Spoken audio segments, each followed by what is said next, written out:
Welcome back. Let me elaborate a little bit on the laws that Teresa Barta was referring to. They started being passed by states for the most part in the mid 1990s. And so 12 states have laws that prohibit insurers from terminating physician participation in the insurer's network without cause. So remember, I talked yesterday about termination without cause. That can be an employment termination. It can also be a network or participation termination. These are the states, the ones in red, that have laws that apply to insurers generally. The three yellow states only have laws that apply specifically to health maintenance organizations. And here's an example of what that kind of law looks like. Um, um, uh, you can read this, a carrier offering or renewing a managed care plan may not terminate or non-renew a contract with a participating provider unless the carrier provides the provider with a written explanation prior to the termination or non-renewal of the reasons for the proposed contract termination or non-renewal and provides an opportunity for a review or hearing in accordance with this subsection. Okay, so that's some states have that. Only 3 states specifically prohibit employers as opposed to insurers from terminating provisions without cause. Although I think California has an equivalent provision that doesn't show it. And here's an example of that language. Massachusetts, one of the states, no such agreement may be terminated by a medical service corporation. So not just an insurer, but a medical service corporation includes providers, unless such corporation shall first have given the participating physician or other provider of health services a written statement of the charges against him or her, an opportunity for a hearing, reasonable notice of the time and place of the hearing, and a written decision accompanied by a statement of the reasons for the decision. Which is very important because only then can the physician, if necessary, proceed to seek additional legal relief, right? If they have some basis for complaining that the reason that they were terminated was contrary to public policy or unlawful. Okay, 22 states have laws prohibiting retaliation against a physician for advocating for patients. Okay, 22 states. Here's an example of that kind of a statute, of that statutory language. This is from Alaska. A contract between a participating healthcare provider and a healthcare insurer must contain a provision that states that a healthcare provider, physician, may not be penalized by, or the healthcare provider's contract terminated by the healthcare insurer because the healthcare provider acts as an advocate for a covered person in seeking appropriate medically necessary medical care services, and a provision that protects the ability of a healthcare provider to communicate openly with a covered person about all appropriate diagnostic testing and treatment options. So that second clause deals with restrictions on saying to your patient, for example, you could get much better care for your condition at a different facility than the one that is employing me, or you can get better. There is a better treatment for you that your insurance doesn't cover. You might consider in the future switching to a different insurer. So that sort of thing. So 36 states. So what that leaves us with is, and then so 38 states lack laws prohibiting insurers from terminating physicians without cause. The vast majority of states don't have these laws. 47 states lack laws prohibiting employers, as opposed to insurers, from terminating physicians without cause. And 28 states lack laws prohibiting retaliation against physicians for advocating for their patients. So yes, as Teresa Barta said, there are some states that have these legal protections, but unfortunately there are lots of states that don't. And in addition, that as we just heard from Teresa Barta, although the states that have these statutory prohibitions have penalties for violating these statutes, there are virtually no public reports of any penalties ever being imposed by the state governments. And one reason for this, as we also heard, is that there often the resolutions of these anti-retaliation actions by physicians are not publicly reported or not publicly reported very well.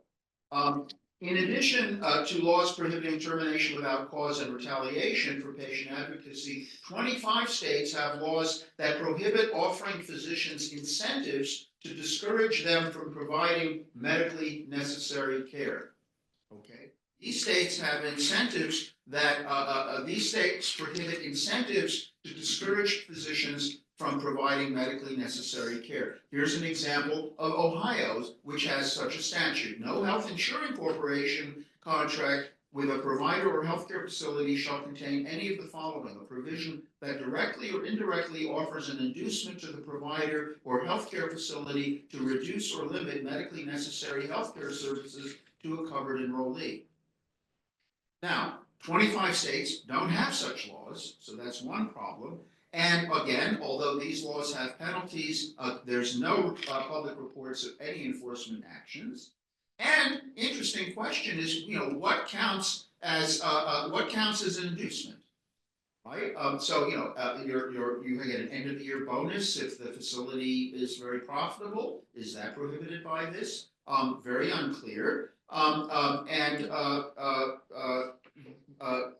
There are no statutes that prohibit disincentives to providing medically necessary care, just incentives, and which doesn't cover, for example, threats of punishment, and so forth. So while some states have laws, protective laws, many states don't, and there are loopholes and gaps potentially in many state laws that we do.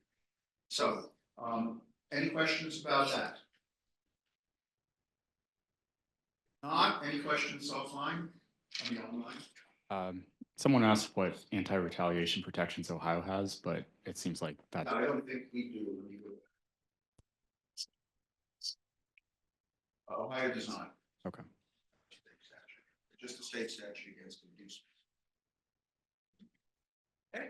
So allow me to turn the program over to Dr. Batanti, who will talk about unions and also medical necessity for litigation.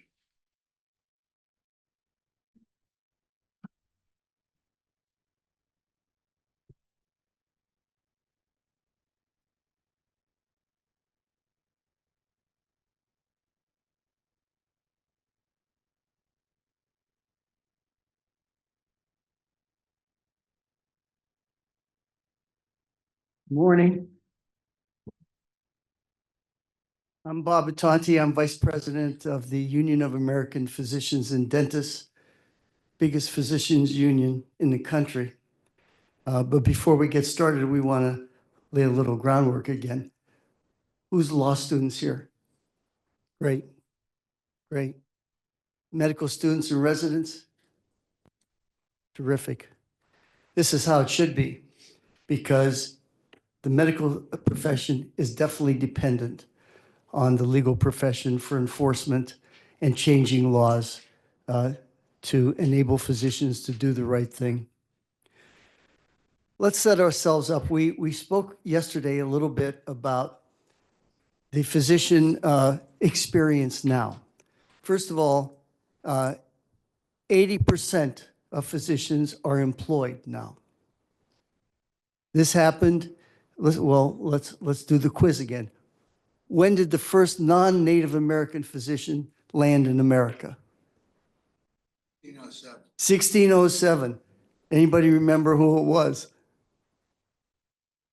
It was ship surgeon Henry Kenton, who was sailing with Captain Bartholomew Gilbert around the waters of Virginia, probably looking for the lost colony. 1607, first non-Native American physician. Up until 1930s, the payment between physicians and patients was direct. I'm a patient, I go see a doctor, I pay, and that's that. I could pay in money, I could pay in kind, I could get gratuitous care. And if the patient gets upset, what's my solution? I fire the doctor. End of story. I'm not going back. I don't like his methods. I don't like him or her, whoever it was. That's how it was until the 30s. In the 30s, the mentality started to change, and then you started to see the gradual adoption of insurance in between patients and doctors. Then you saw government come in between patients and doctors. Then HMOs. Today we heard about private equity. My contention is it's all the same for physicians. You are the tool that they are going to use to manipulate the profit and losses of the organization. You're the tool. You're going to have policy made up here. They're going to hire doctor intermediaries over here that are paid by the policymakers to tell you what to do. That's where all this commotion has been coming from that you heard this morning. Teresa Barta deals with the fallout of that, of the commandeering of your medical judgment. That's what it is. So we're going to talk about unionizing. Well, again, I'm going to tell everybody I'm born and raised proudly Youngstown, Ohio. And when there's an older person speaking to a younger group, the younger group always thinks, Jesus, this guy must have been born in a union or something. He never had no other kind of interest. He couldn't have. It's too old to have had any other kind of interest. But when I was in Youngstown, I only had one interest, and that was, could I return punts like Hopalong Cassidy? And for people that are too young, Hop Cassidy was a Heisman winner from Ohio State. I wore his number. I tried everything. Just didn't have the speed. Once you start to get into organized labor, and you start studying organized labor, it leads you to great leaders in labor. And you can't help but study Jimmy Hoffa if you're talking about labor.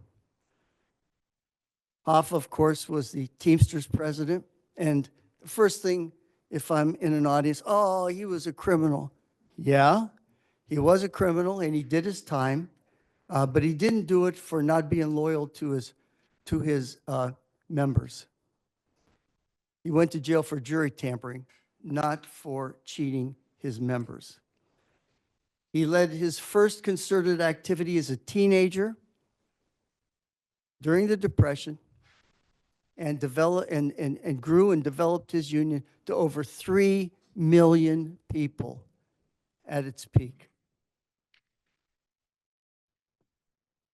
Let me just tell you briefly about his first organized concerted activity. He was a teenager. He was working at Kroger's warehouse, and the strawberries were coming in to get unloaded.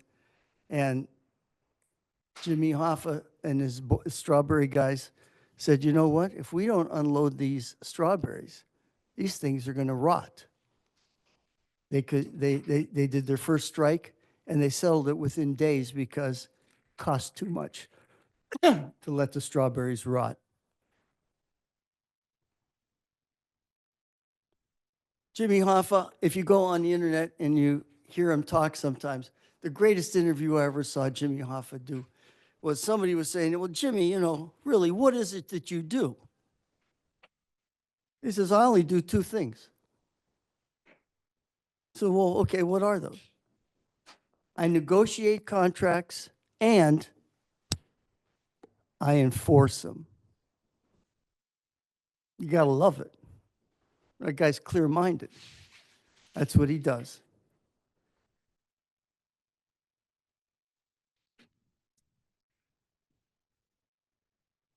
Let's bring it home to Cleveland. Let's bring it home to Youngstown.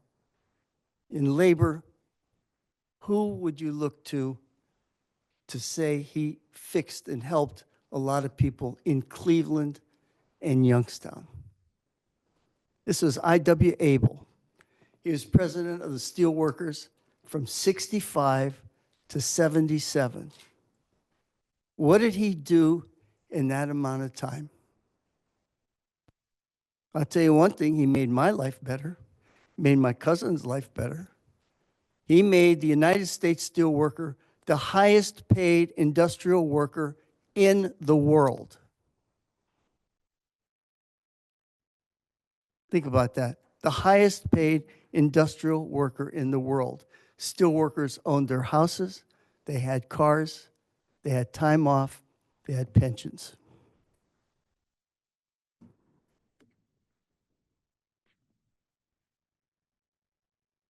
And they had all the other rights of unionization too.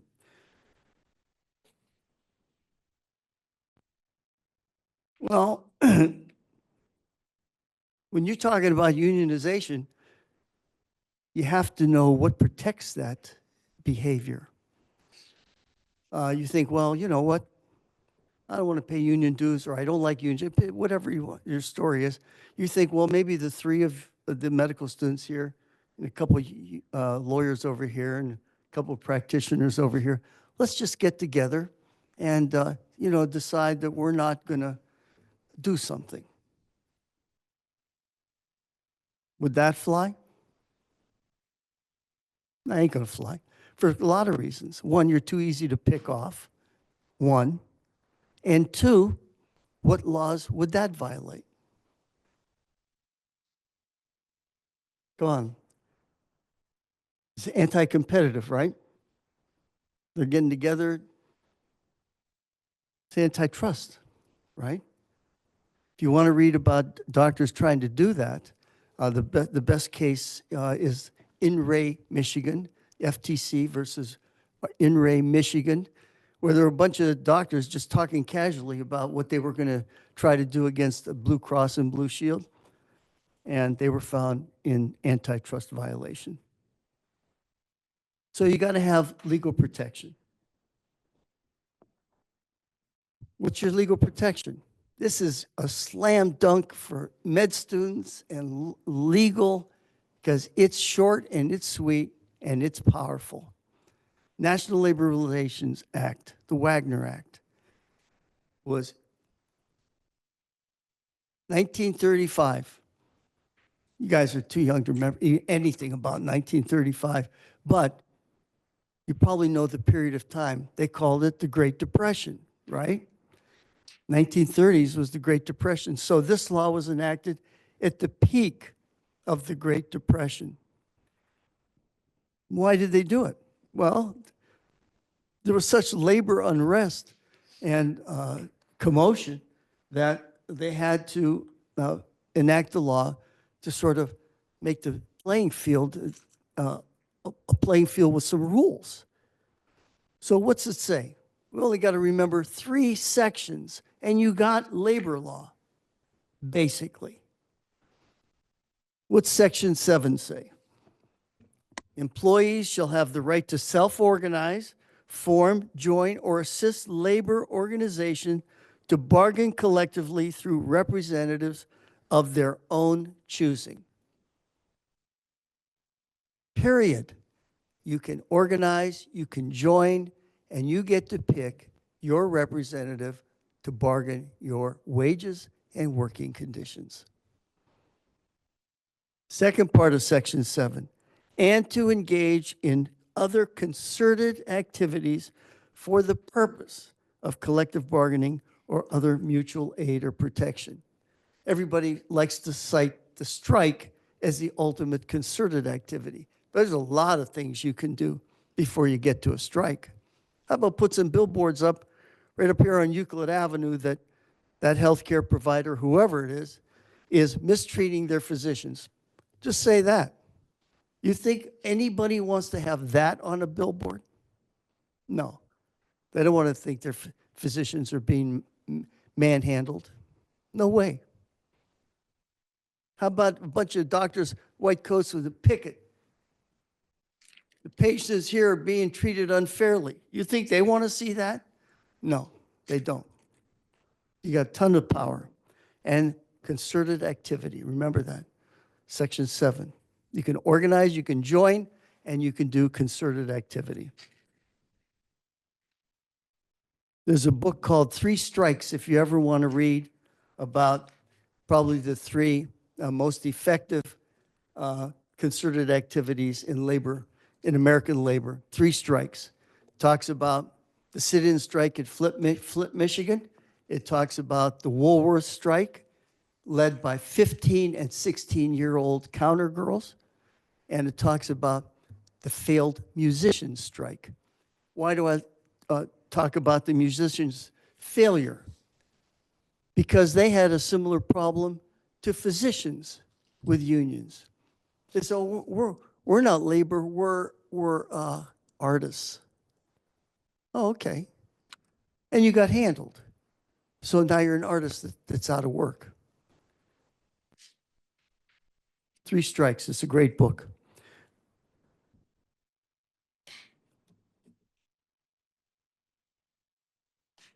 That's section 8. Okay, section 8. It's 9. Okay, let's go back. Okay, section 8. It's an unfair labor practice. And that's the buzzword when you're trying to find employer misbehavior. Unfair labor practice. Number 1, it's unfair to interfere with the rights in 7. In other words, you see people trying to organize a union or join a union and you fire them, unfair labor practice. Can't do it. You see they're organizing, you figure, well, I'm going to beat them to the punch. I'm going to bring them in one by one, and I'm going to negotiate by each one. No, unfair labor practice. Number 2, the big one, to refuse to collectively bargain with the representative of the employees subject to the provisions of Section 9. You must collectively bargain once you've unionized. What's Section 9 say? You're the exclusive representative. Whoever you pick to represent you speaks for everybody. So they can't go one by one trying to break you up. Oh, you're the chosen one. No, you're the chosen one. They're going to tell every one of you you're the chosen one.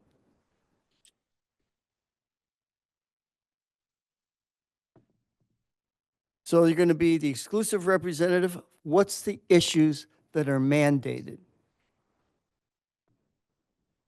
Pay, working conditions. There it is. Pay, wages, hours of employment, and conditions of employment. You negotiate all of it. Okay, what happens after you get, you formed your union or you joined a union? Now you have to pick a bargaining unit. Who are you representing? It's an important step because the employer is going to say, well, I want the bargaining unit to be huge because they might feel that they'll have less opportunity, the unionized people, less opportunity to coalesce. Or they may want to make it real small, so they're only dealing with a few of you.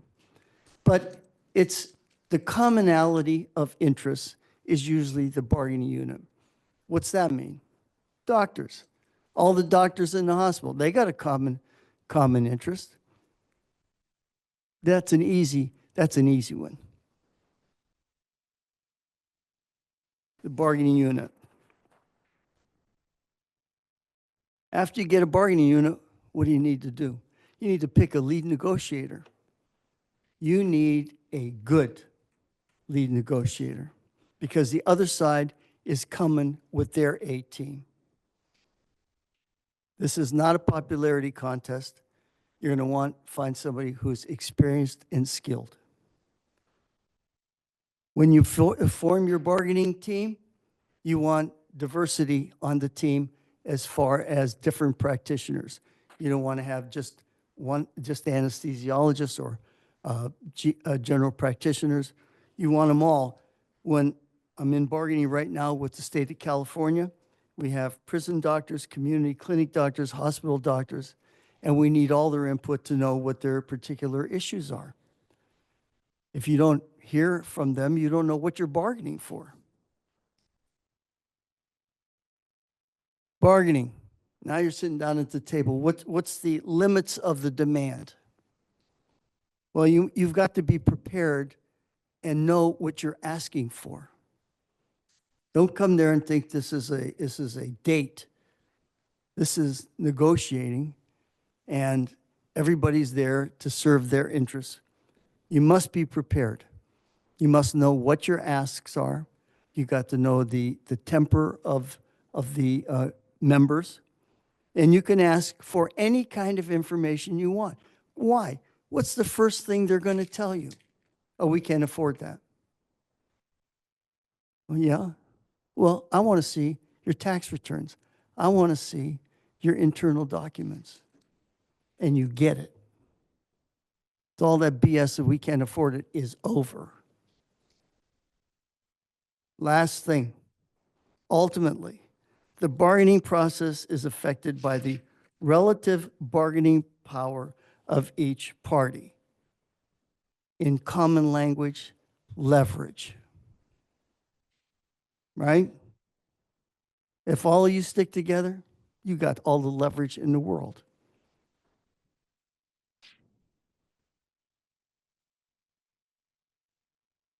Professor Melman, if he's critical of me at all about unionization, he says, well, you don't have enough in your contracts talking about physicians and their advocacy for their patients. And in many ways, I agree. In some ways, I disagree. The best language we've been able to do so far is professional judgment.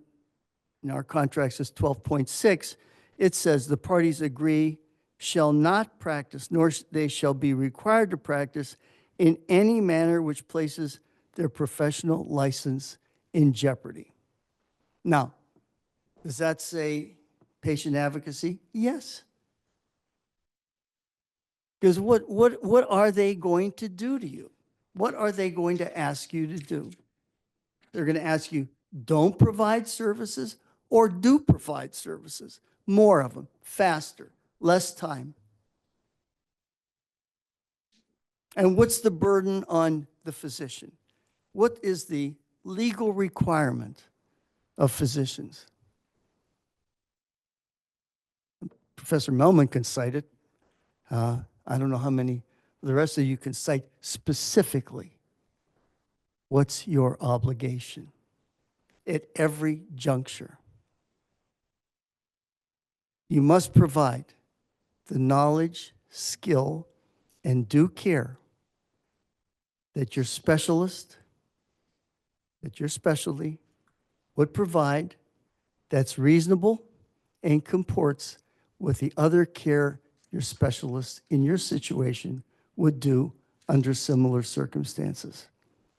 That's your obligation.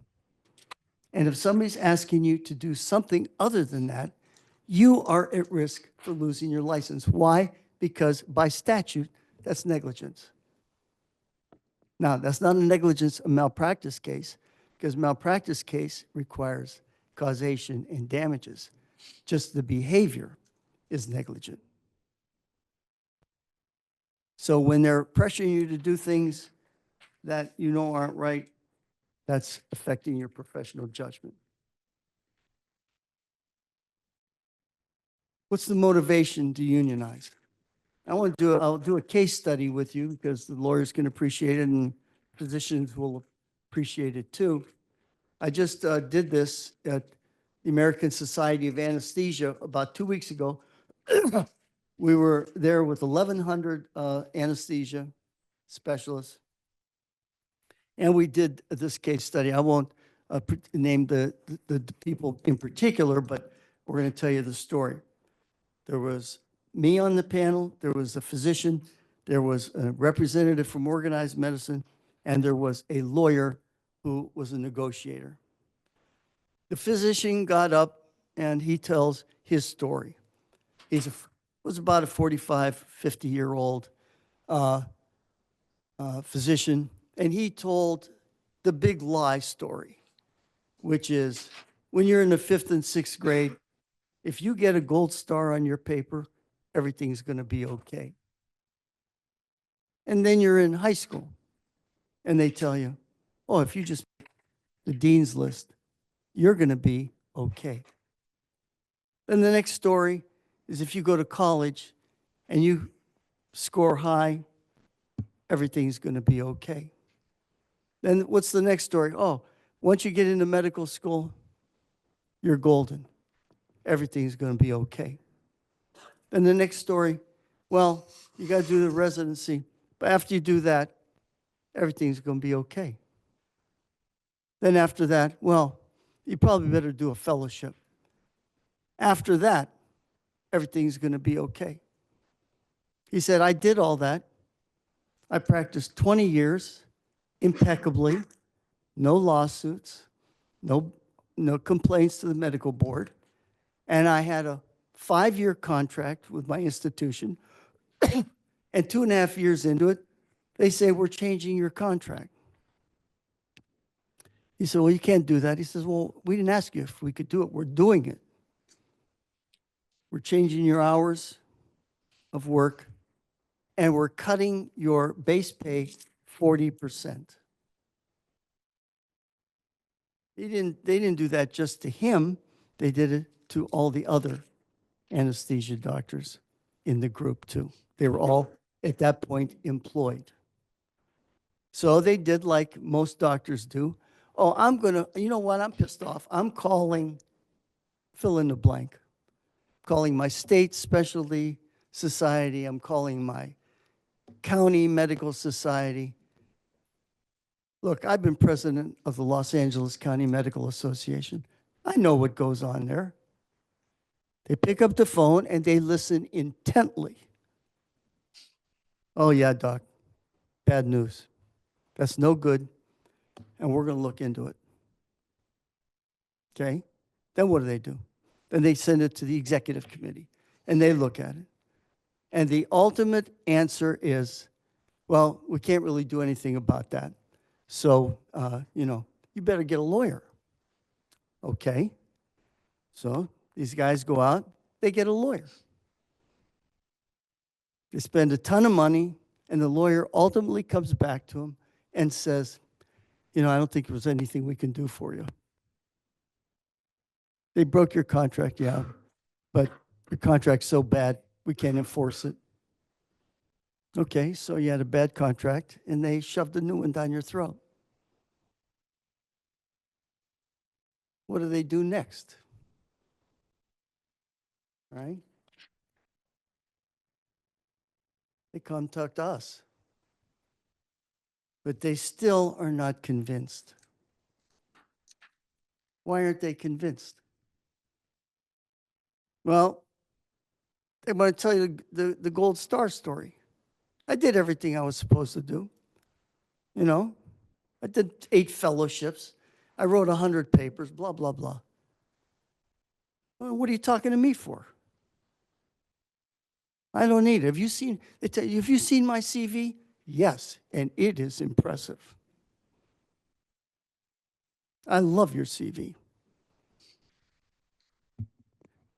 Then they tell you, the best one is, what they don't tell you is, I had a private meeting with them, and they told me I'm the guy. That's good. And they told you, and you the same story. You're the guy. How many guys can there be? Everybody's the guy. Or the ultimate is their fantasy that I'm a buccaneer and I can handle it. Sure. You can handle it. Second thing, it's not in a physician's culture. Okay.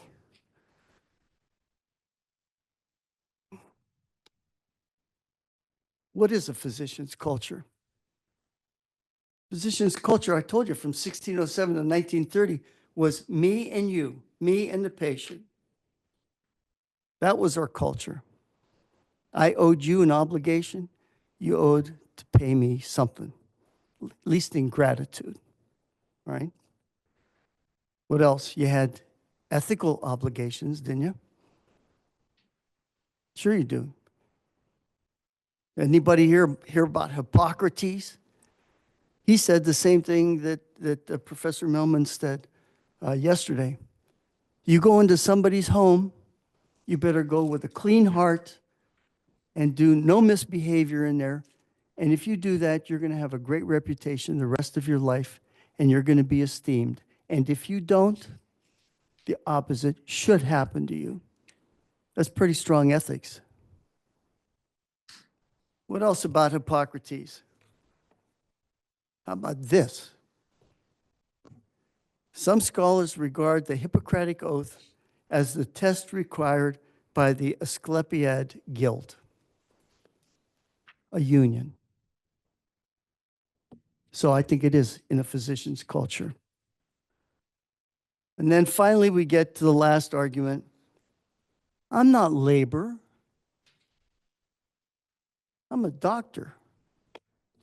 Well, I can relate to that because I was a laborer. Local 125, Youngstown, Ohio, International Brotherhood of Laborers. I know what labor is. So what's the test then to decide whether you're labor or not labor? What is the test? What is capital? Capital is the ownership of the means of production. If you're not capital, guess what you are? You're labor. I grant you highly skilled and highly paid and highly respected, but you're labor.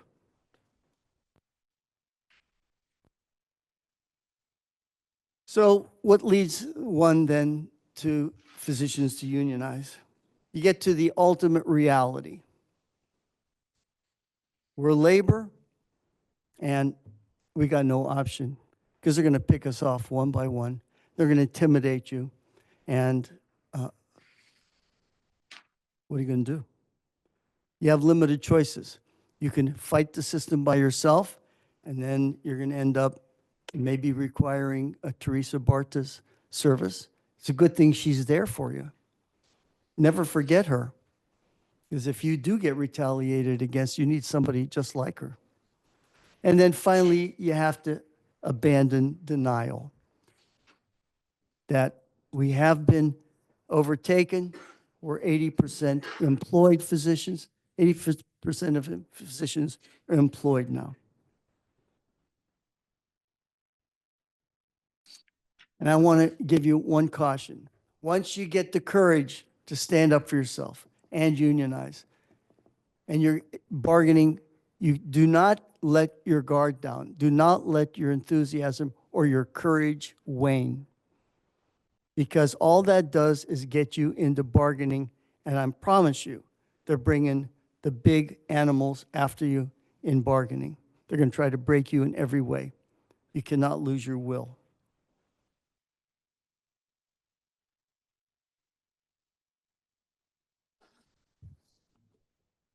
There it is. Organize. Thank you.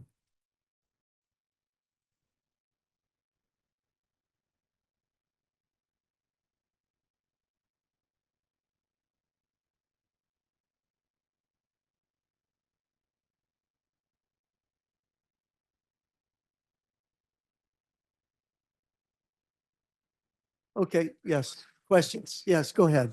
I'm sorry.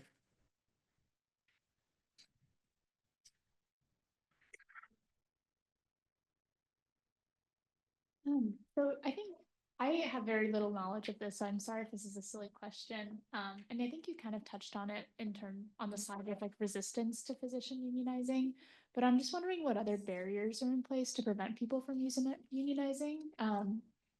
I guess even more broadly speaking, because I feel like you hear on the news all the time, like, oh, this group of people tried to unionize and then it didn't happen. So like, what are some structural barriers in place that prevent that? There's really no structural barriers. It's heart. It's a matter of heart. If the physicians really came together and exhibited the heart, it's a slam dunk to organize you. Nothing to it. We're going to get some cards from the physicians. We're going to turn them into the NLRB. We're going to have a election in a month or 34, 45 days. And you're going to say, we want a union. And guess what? You're unionized. That's not the problem. The problem is us. Unionization is easy. Forming it. Getting the heart to do it is another story. And you hear it all day long. The reluctance to speak up. That's what this is, speaking up. Professor Millman asked me to speak about medical necessity. Okay. Oh, I'm sorry. Yeah, just sorry. And maybe we can talk about this separate. I was thinking this thing as a physician has worked at like a large, health centers before, and I don't know if it's just the culture of medicine or whatever, but even within like the different specialties, I do feel like there's even some rivalry. Like as a psychiatrist, I think, oh, well, the proceduralists, well, they just want too much money from this. The procedure's going to push, and I'm sure it's not that way. But like, I don't know if you encounter that, especially with larger physician groups who have different. Some are more proceduralist, some are very overhead heavy, and some are, focused more on time differential and technology. I don't know if that affects it, if there's a weighing down thing. And then kind of a similar question to this, I notice a lot of times in most large centers, medical places, it's highly discouraged for physicians to talk about like the contracts or salaries. I had no idea what anyone else was getting paid in my department. Now I understand at some places like that's actually that's a cultural thing that some places do that. And I don't know if you promote transparency that way in terms of what salaries are, physicians talking about their salaries and stuff like that. It's a two-part question. The first one was, if I'm in a big group and we're bargaining for the surgeons, the psychiatrists, the pediatricians, all the specialties, how do you do that? Won't the surgeons, clamor for all the money? In LA County, we bargain for over 30 different specialties. And we do it as one group because each group has different parameters. We look at market rate. We leave nobody behind. Nobody. The psychiatrists are represented as psychiatrists within the bargaining unit. Nobody gets left behind. Period. And the surgeons, yeah, they're going to get paid more. That's because market demands it. But we want to make sure they at least get market pay. And the psychiatrists too. Everybody. So that was the first concern. The second thing was the reluctance, and are the contracts transparent? Transparent isn't the word. We publish your contract with every different specialty and what they're getting paid. We're not hiding anything. Nothing. The contracts the money that we negotiated will be in your contract and your working conditions, your seniority rights, everything that we negotiate. It's all out there. There's no hiding the ball in union contracts. Other questions? Yeah, so I think you've spoken a lot to like a lot of the positives with potential unionization of physicians. What would you be able to speak a little more to some of the potential downsides, whether they be perceived or real, that prevent people like physicians specifically from unionizing? Because I think one of the things that I think about in particular is like one of the big tools that unions have are strikes. And with physicians, there's a little bit more of a moral and ethical distinction, with, you strike and there's a lot of patients who need you. And how do you deal with that? Like, how would you remedy that with, physician unionization? Let's talk about strikes, physician strikes. When we strike as a physicians union, we were obligated to give forewarning that we're going to do the strike, and no patient care is going to be stopped that is needed. We're going to do emergency work. We're going to do ongoing care. But anything that's not urgent, we're stopping. And that, even that'll cripple any organization. We're not here to hurt patients. We're here for wages and working conditions and the ability of you to do the right thing. The other thing was culture. I think you asked me, why is it in our culture? Well, we've only been employed up to the 80% rate in the last few years. We didn't have a need. Remember, till 1935, roughly, and then really in 65 when the government came in, was the profession really starting to be overtaken. And we're overtaken now. You heard it. You heard it from Professor Hall. You've heard of Professor Melman. We are overtaken. And so we're a little bit out of options now. And unionization may be the solution until we get to the next iteration of medicine. Questions from offline? Will it be more difficult to unionize now, given that the National Labor Relations Board has no quorum? And there's a second question there of what are the options available to a new union if their employer refuses to bargain? First question is, I don't know. We're in a new world now, but unionization has been since 1935, lived through tons of administrations. We're going to live through this one too. It depends on the strength of the union and the union members in the end. That's the first question. Second question was, would you repeat? Yeah.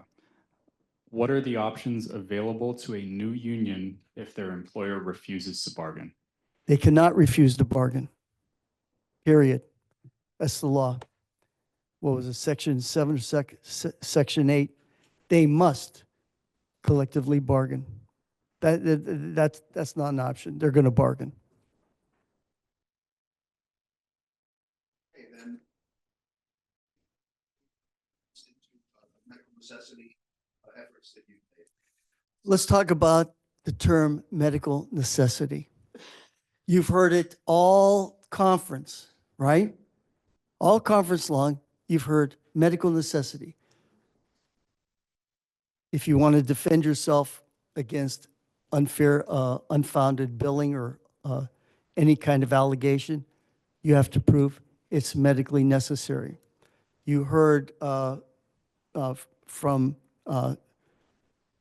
Professor Monahan that prior authorization, the ability to deliver a service is dependent on medical necessity.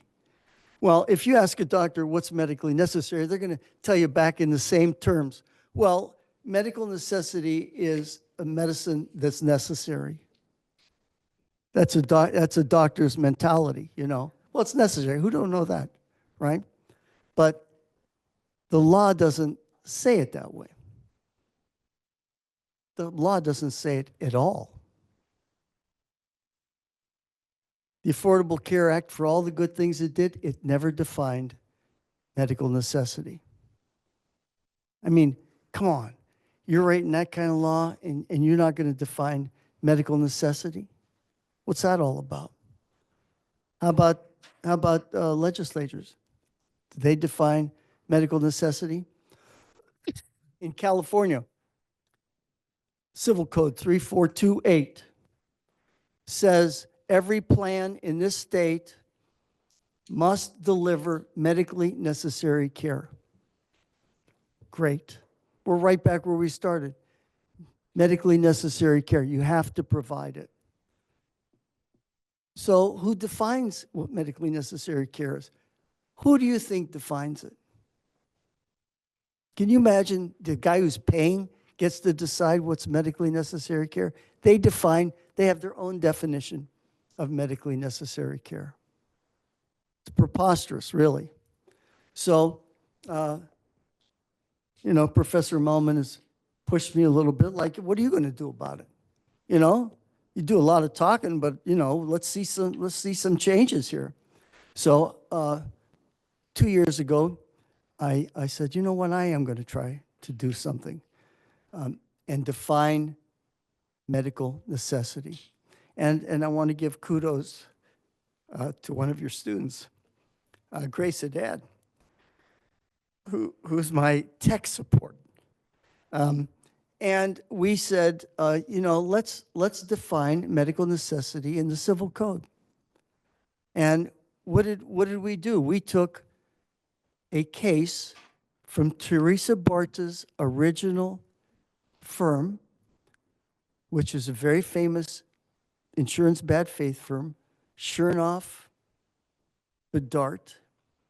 Bill Chernoff had a case called Sarche versus Blue Shield. You can look it up, pull it up in 2 seconds. What'd that case say? That case said, we believe, it's California Supreme Court, we believe that any care that is reasonable and comports with community standard will be paid. Okay? Well, we just took Sarche and says we want to codify that. We define medical necessity as care that is legally prescribed. Lawyers love that, legally prescribed. That's reasonable and comports with community standard. That's it. If it's reasonable and comports with community standard. I'd love to see some of the law students and the medical students in this class work together to do similar kind of statute wherever they go. Let's define medical necessity. What was the next thing? Well, we had to get some support. We took it to the LA County Bar. They adopted it. We took it to the California Conference of Bar Associations. They adopted it. Okay? They adopted it. Then I took it to legislators. Last year, I couldn't have got 2 minutes of traction with it. This year, I get a lot of traction because Luigi Mangione has brought the level of awareness through the roof. And that legislation was just put into the legislative agenda last Friday. So we're trying to do it in California, and you should do it wherever you go. When we talk later today, it's time for medicine and law to come together to solve these problems. If you're waiting for somebody else to do it, you're going to wait till you're old. It's not going to happen. I'm going to tell you that because I've been in organized medicine 50 years. You keep kicking the can down the road. Do it yourself. Thank you.